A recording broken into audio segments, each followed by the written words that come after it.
ఉపయోగించుకుంటే బెటర్ అని నా ఉద్దేశం. ఓకే, అభివృద్ధి పరంగానే.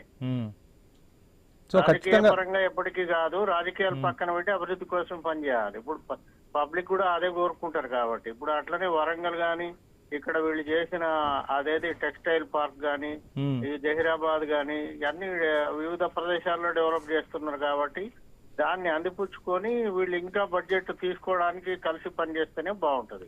మొత్తంగా చూస్తున్నాం ప్రధాని మోదీ బాధ్యతలు చేపట్టినప్పటి నుంచి కూడా ఎక్కడికక్కడ నిధులు పెద్ద ఎత్తున అన్ని రాష్ట్రాలకు ఇస్తూ ఉన్నారు. ఇన్ఫ్రాస్ట్రక్చర్ డెవలప్ అయింది అనేది చాలా మంది నుంచి వినిపిస్తున్న మాట దేశవ్యాప్తంగా కూడా.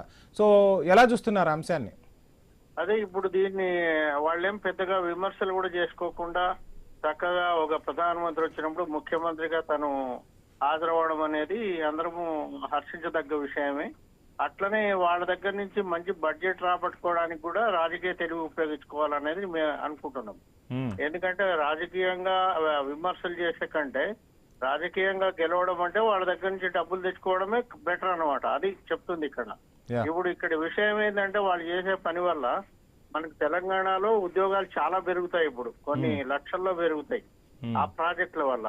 దాన్ని కూడా వీళ్ళు సద్వినియోగం చేసుకుంటే ప్రజలకు మంచి చేసినట్టుగా అవుతుంది. ఇప్పుడు రైట్. మరోవైపు రాజకీయంగా కూడా పూర్తిగా భారతీయ జనతా పార్టీ తెలంగాణపై దృష్టి సారించింది. పశ్చిమ బెంగాల్ తర్వాత ఇక మా ఫోకస్ అంతా తెలంగాణనే అంటోంది. సో ఎలా చూస్తున్నారు?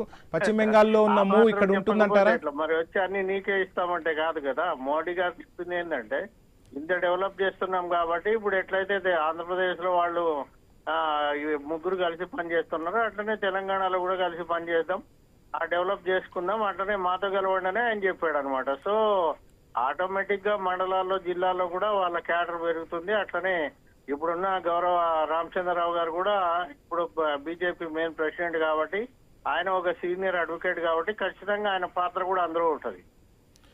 Thank you sir, thank you so much. Okay.